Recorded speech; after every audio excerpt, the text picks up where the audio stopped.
to be a real, disconnect between people and government. People, I don't want to say we're victims. We feel like we're victims sometimes. Yeah. And the whole, well, I can go to a tea party, I can call my congressman. How important is it to still keep pursuing? The good news is we still have a representative democracy. Your vote matters. They're going to pay attention to that.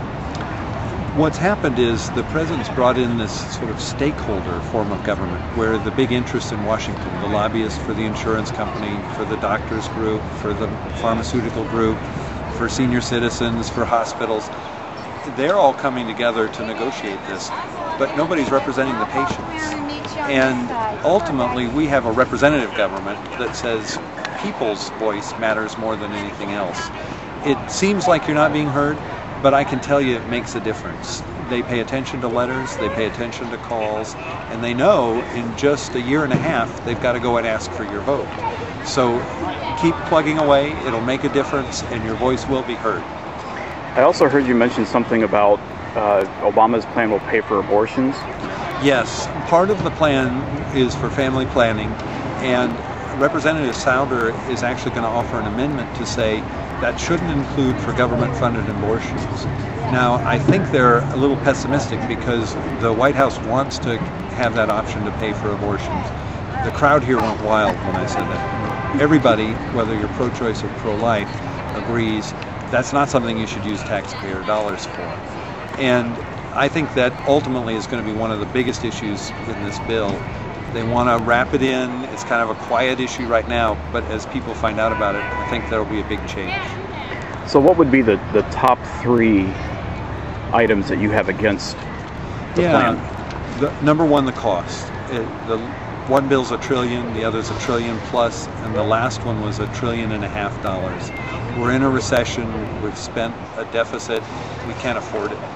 The second is a government-run plan that takes away people's right to choose with their doctors what kind of health care they have. And the third reason is the taxes, that they're saying we're going to tax your health care if you don't sign up for the government plan. That's wrong, and they shouldn't do it.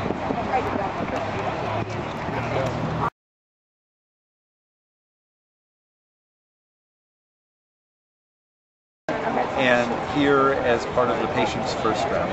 Okay, wonderful. Can you tell me what was the bulk of your message today? The real core of the message was we don't need government-run health care. We don't want the government rationing health care. We don't want the government telling us what we can get and what we can't get. And we shouldn't spend $1.5 trillion to set up a government plan for health care when we've got one of the best healthcare systems, arguably the best healthcare system in the world. That was the core of the message. I also talked about how it could affect us here in Northeast Indiana. You know, if our hospital, Parkview, is one of the best in the state, if they get less reimbursement from the government, they're going to have to make choices to let people off. If President Obama has said maybe we shouldn't pay for knee replacements or hip replacements, but let people have pain medicine, the crowd booed when I told them that.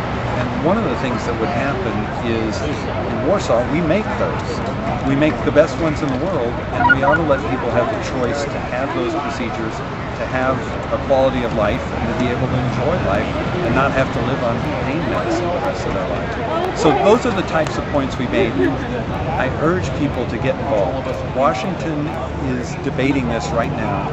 Call your representatives. I know Representative Souder and Representative Pence will stand up so they don't tax your plan, don't create a government plan. But in the Senate, Senator Bai is one of the key votes, and he's still looking at the bills. So have your voice heard, let him know what you think, and then come and join the group. Sign the petition on joinpatientsfirst.com and say no to Washington. No, don't raise our taxes to pay for health care. Don't set a government-run program. Don't spend $1.5 trillion.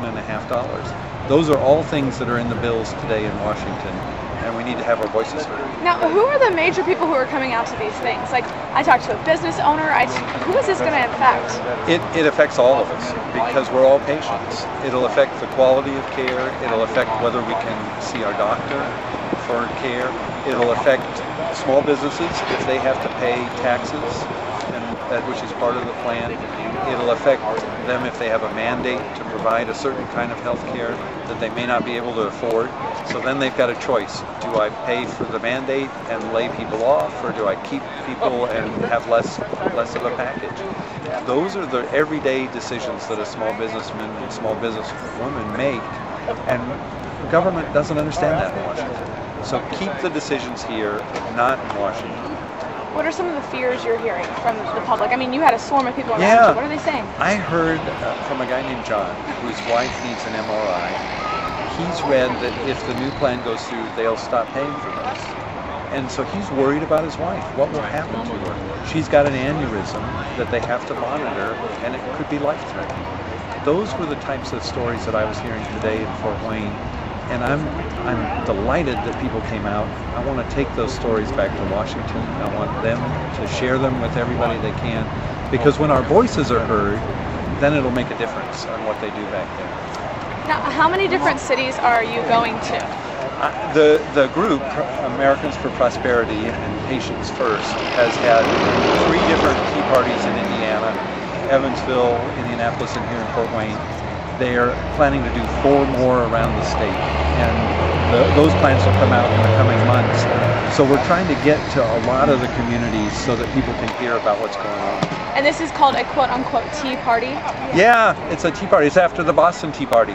Taxpayers, have your voice heard. You know, don't raise our taxes on health care. I told people here, I hope the president looks at his own ads that he ran last year, where he really dinged John McCain for saying he might tax healthcare plans. Watch the ad, President. You were right. We shouldn't tax healthcare, and take that to heart as they decide what to do. Right. Do you have anything? But there seems. And our goal really is just to inform the public about the various healthcare proposals on the Hill being pushed by either party. We're particularly concerned about any provisions that would lead to more government control over our health care. That's why why our emphasis is putting patients first. Instead of putting government first and cost first, we want to make sure patients get put first. They get to choose their own doctor, they get the care they need, and it's not determined by some sort of government bureaucrat who has to produce some equation to find out whether it's cost effective or not to perform this surgery or to give them this treatment. And we're particularly concerned that we'll be going in the way of Canada or many of these countries in Europe who have single-payer healthcare programs. And although they're good at some things, the long waits, particularly for specialty care, put patients in danger, and that's not what we need here. I think there's a lot of credible other solutions. So we want to inform the public and make sure they're calling their U.S. senators and their representatives on the issue. How pleased were you with the turnout? I was happy. We put it together in a couple weeks, and shoestring budget, and you know, we had, I originally counted about 155 people, but we've had some extras come in and sign up, and so we probably ended up with about 175 folks who heard the message today, and I'm pretty pleased about that. It's a Thursday, and people are at work, but they came out to talk about healthcare, which isn't a really exciting issue. So I'll ask you the same question I asked Congressman McIntosh. You know, sometimes we feel like there's a disconnect between us and the government, and we feel like we don't really have a say. And what would you say to that? Well, I think we do. I mean, that's part of the reason I got involved in a project like this one, is knowing that that a group of people banding together can make a difference. And it was just 3 of us really who put this together. We had some support from Americans for Prosperity, but they didn't really do much except help us pay for some radio ads. And so this was just 3 guys who said we need to inform people in Fort Wayne about the issue. And I think we'll get attention. We'll be on the news, and folks like Congressman Mark Souder and hopefully Senator Evan Bayh and Senator Lugar will hear us and say, look, there are people who are very concerned about these programs, and we need to pay attention. So I think we sometimes don't feel like they pay attention, but I know from my friends who work in congressional offices who live in this world that they pay attention when people call and make their voices heard. Okay. Well, thank you for your time. Yeah, thank you. It was nice.